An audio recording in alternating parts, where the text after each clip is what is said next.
go to the Rose Bowl presented by Prudential. The Big Rock. Mm-hmm.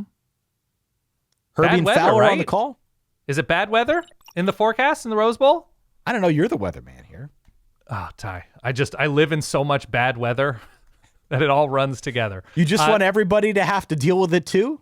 Saturday, there is rain in the forecast in Pasadena. I don't know to what extent. It's been a rainy week or so in California, but this would be on Thursday, right? This is on Thursday, yes. So, January 1st, 4 p.m. Eastern Time on ESPN.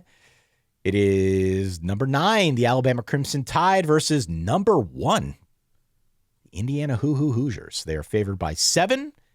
The over-under here is 48.5 points. The SP Plus is Indiana favored by 13 and 1/10 of a point. Sheesh. The winner would play the winner of your Oregon Ducks and the Texas Tech Red Raiders in the Chick-fil-A Peach Bowl, Friday the 9th. Mm-hmm.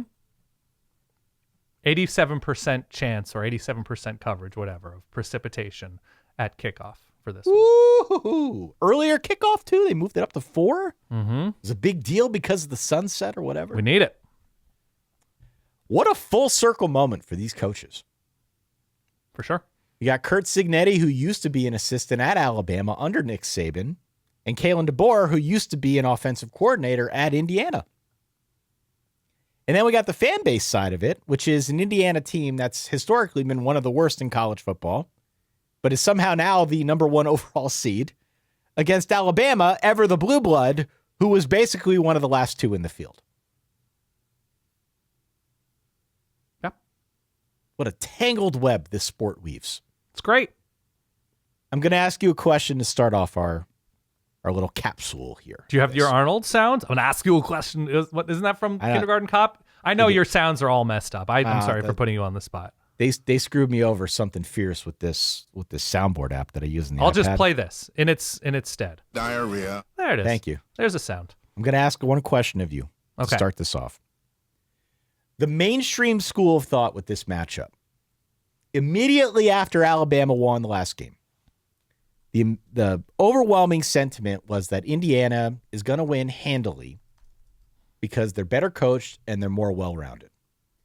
And from what I could gather, there seemed to be somewhat unanimous approval of that point of view. Yeah. Pick your talker. I don't know. I'm not even going to name names, but everybody I saw seemed to be kind of coalescing around this point. Whether it was the talkers or even the SP Plus, again, 13 points. Everybody seemed to be kind of going in that direction, but that runs counter to the public betting trends, which is, among this field now of 4 games, the most lopsided in terms of percentage of bets, percentage of money. Right. You've got 77% of the bets on Alabama. You got 66% of the money on Alabama plus the 7. So what I'm asking here is there something the talkers are missing? Or is there something that the public is missing just because they like to go with the blue blood? Right. That this moment is too big for Indiana. They're familiar with Alabama in a stage like this. And, obviously Indiana has more of the rust factor, so it'll be whatever it is, 25, 24 days between the Big Ten championship game and the Rose Bowl. And we saw how that worked out for Oregon last year in this stadium. I don't know. I understand why you would like Alabama some in this game. You're more familiar with them. They did just play a game. There's more rhythm to Alabama. Both of these teams are kind of beat up along the defensive line. Was it Stephen Daly? I think either led the nation or one of the leaders in tackles for loss. Indiana out for this game, out for the season, I believe, after the Ohio State game.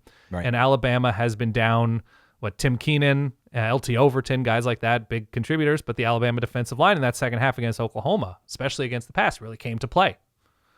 I lean Indiana in this. I'm not with the public where Alabama's the name and has the playmakers. I think Indiana's the better team.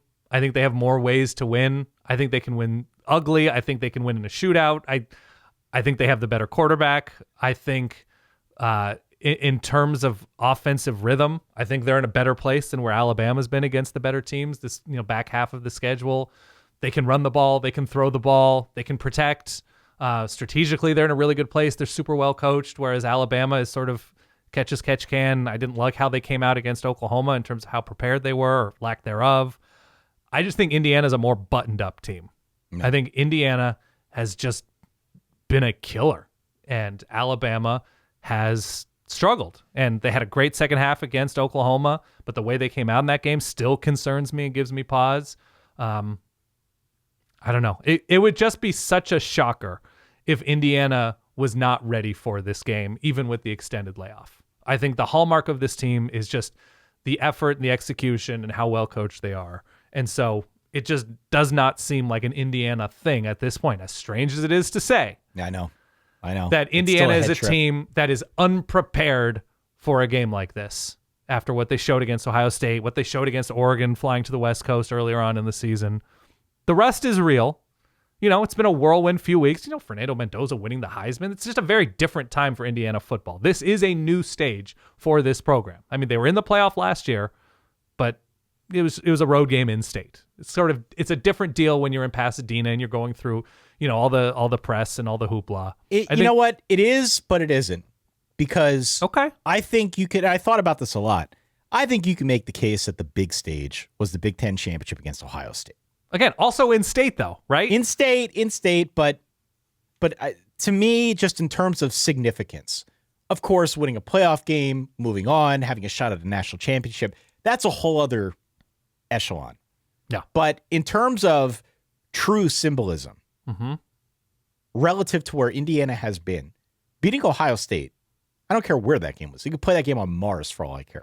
Totally. You're Beating right. Ohio State in the Big Ten championship is about as big as it gets for a program that has basically been a doormat for the entirety of its history in the football side. Yeah. So I don't necessarily buy the argument this is going to be too big for Indiana. They have a Heisman Trophy winning quarterback. They have a very balanced offense. As you said, it can win a bunch of different ways. They have 3 backs that are averaging 5 yards per carry. Yeah. Even Fernando Mendoza can run a bit. He's not definitely a statue. No, he's athletic. There. Yeah. The biggest issue that I see for Indiana is this. Bama is not great at pressuring the quarterback. They don't blitz a whole lot. They're content to just sort of sit back and play zone, be a top 10 caliber defense, get the ball back to the offense. That's what they've been very good at this year. It's a good defense. Most of their playmaking has come from their back 7. We have seen this almost exact formula against Indiana all year. They're not going to blitz them because Mendoza's too good at figuring it out after the snap.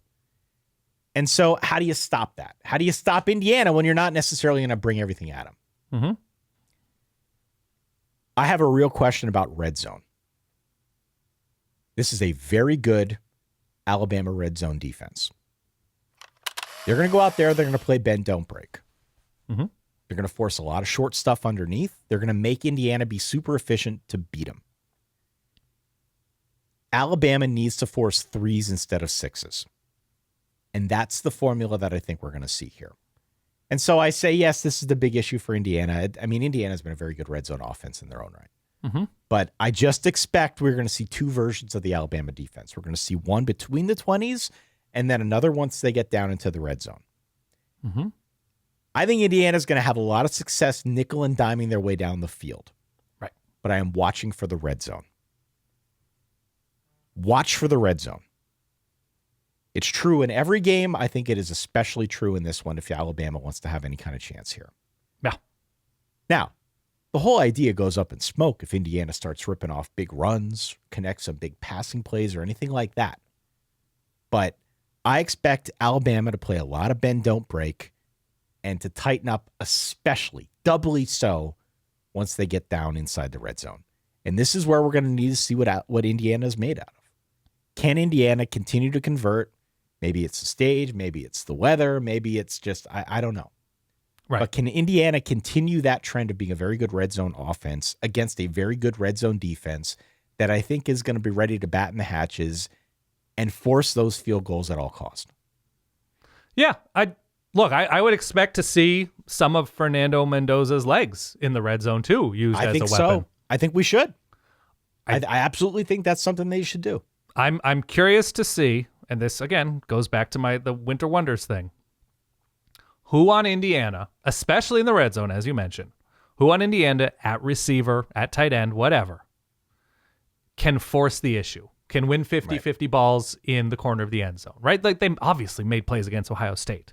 Penn State. I mean, geez, I have nightmares about that play. Omar Cooper. Sure. And Omar Cooper was hurt, but seems to be like he's all right. So they should have Cooper and Becker and Surratt. Like, they should have their guys.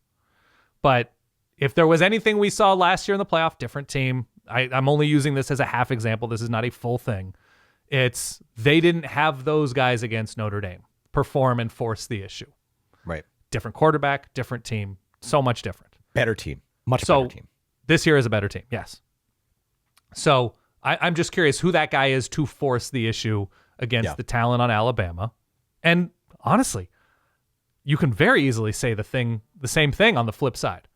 Who on Alabama, with the sort of disappearance of Ryan Williams for extended stretches? He's been in the witness protection program since like week 2, Dan. We saw some from Brooks. We've seen guys step up, Cuevas. We've seen guys for a quarter, for a drive, whatever, step up in a big way. I think it's only fair to point out the same thing with how Ohio State struggled against this Indiana defense. Who on Alabama, especially because we know it's likely not going to be what appears to be a healthy Jam Miller, but it's not going to be the run game for Alabama. It's a one-dimensional offense. It is a one-dimensional Alabama offense that's going to put a lot of strain on Ty Simpson to make the right reads and accurate throws. Full stop. That is the offense. So it's Ty Simpson in the rain, like Fernando Mendoza in the rain. Who are the guys who can force the issue and are just like, well, this guy's unguardable and went for 5 catches, 138, and that was the difference. And whichever team has that guy, I think is likely winning this game. Because if you're going to nitpick Indiana, it's what I already said. It's more situational, right? The time off, that they're going across the country, Rose Bowl stage, they haven't, the arrhythmic nature of this whole thing, that like Indiana's played a lot of big games either during the regular season or in state with the Notre Dame, Ohio State game. Like, this is a different beast. And it's a different beast on a certain level for Kalen DeBoer in Alabama as well. But that's the only novel element to this Indiana team, because otherwise they're just kicking ass. So I'm taking Indiana here. What was the number one more time? I've got it at 7 right now. Okay. I have Indiana winning this game 30-17 and covering. Okay, so you are going 2 scores. I am going 2 scores. Wow. Yeah. I think Alabama's been sort of getting away with it for too long. I think that's a fair point of view. I think what Alabama did against Oklahoma was impressive, though. I agree. I don't want to undersell what they did. Yeah, maybe they came out and didn't look prepared, but the way they got that thing back on track and won going away says a lot about the character of that team. And I just want to reemphasize that. I thought that was really impressive. The way they cashed in on the Oklahoma mistakes and then kind of turned that into momentum, and they rode that one out. That to me, it stands for something. And I think it speaks volumes about what Kalen DeBoer has built. So, but they also did that against like the 90th best offense in America. I get it. I get it, Dan. Like, I totally get it. But I had made a lot of hay on this show going at Alabama for them getting in the playoff and for the way they closed out their season and how the offense has had diminishing returns and this and that. And I know Alabama fans are probably tuned out at this point. Yeah. So this is not about dunking on Bama. What they did in round 1 against Oklahoma on the road on a Friday, that was really impressive to me. Yeah. There is still a lot of receiving talent and running back talent, but totally more notably receiving talent on this roster. And you mentioned a bunch of them, Jeremy Bernard and Isaiah Horton and Lottie Brooks, and even Ryan Williams if he should emerge from witness protection at some point. Josh Cuevas, right? There's a lot here that I think you got to like about this team. I'm not sure it's enough against a defense that knows they are one-dimensional, that knows the Alabama offense is one-dimensional, and a defense, by the way, that held down both Oregon and Ohio State. Mm-hmm. But I do not want to go deeper into this preview without at least crediting what Alabama has done, because they've been very, very good. Yeah. And they were very, very good in round 1. Yeah. But also after the first quarter. If like the okayest or like the most pretty good quarterback in America was playing for Oklahoma, yeah, I don't think we're having this conversation. Different, maybe different. Like if it's like a Brendan Sorsby or Arch Manning, But this is where I say if I had wheels, it'd be a bicycle. Totally true. But on the Indiana defense side, if we're going to bring up havoc with respect to other defenses, this is the top havoc defense in college football. And it's an interesting combination because they're a havoc defense that forces a lot of big plays, interceptions, sacks, tackles for loss, you name it, fumbles. Yeah. But they also play the highest percentage of zone, 87% of the time of any team in college football. I watched a bunch of videos this week showing how Indiana and Bryant Haynes, their defensive coordinator, are running a scheme that is more akin to the NFL than college football. There's a lot of nuance here. Cool. It reminds me a little bit of the Iowa rushing offense, how it seems simple, but then when you pop the hood and you try to understand it, there's a lot of small wrinkles that don't meet the eye initially. And it sort of underscores the point on coaching and discipline. You cannot run a system like this unless you're very disciplined and you have good communication. Now, what they don't do is blitz you a whole lot. That is a different formula than we have seen against Ty Simpson down the stretch, right? The Auburn game comes to mind. They blitzed the crap out of them. They had some success. They almost could have won that game. But that is not Indiana. Indiana is not a heavy blitzing team at all. So I'm curious to see if they are able to confuse that Alabama passing attack by doing their normal thing and running a very nuanced zone setup, or if they're going to have to overcommit and break tendency a little bit and blitz a little bit more. And the Alabama offensive line can be had. It can be, but the Alabama offensive line has also held up pretty well in the face of some of that pressure that they've seen down the stretch. Well, that stretch included the Georgia SEC championship game. Yeah. For sure.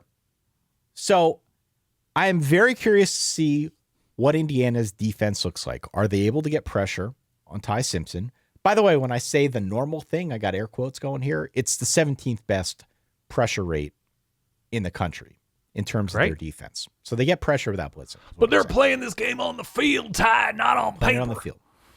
So I'm just curious to see how that manifests in this game. Because Ty Simpson, we could talk about Fernando Mendoza and how he diagnoses the play after the snap and almost went to an Ivy League school and got a business degree from Berkeley or whatever. Who among us, Ty, didn't nearly end up at Yale? We could talk about all of that until we're blue in the face. Ty Simpson's pretty good too. Yeah. He's pretty good. So I want to see how he diagnoses this. And I think that in and of itself is going to have a very large part to play in who ends up winning this one. But I just think in general, the fact that we've got two zone-heavy defenses that don't like to blitz and two quarterbacks that are both very good at figuring things out. Yeah. Along the way, someone's going to have to break a tendency and force the issue. Yeah. In the rain. In the rain. Thank you. Your voice sounds great. It's starting to peter out. It's okay. It's okay. It's not showing, Ty. Don't let the people see you tired. It's starting to peter out. That was that old Alabama, like Scott Cochran thing. You never put your hands on your knees, right? Yeah. No, you never give that tell that you might be tired. And I'm almost out of water. Uh-oh. So can we Indiana wins 27-17. All right. So we both have Alabama scoring 17 in a losing effort. I have them going to 13. You have them barely covering.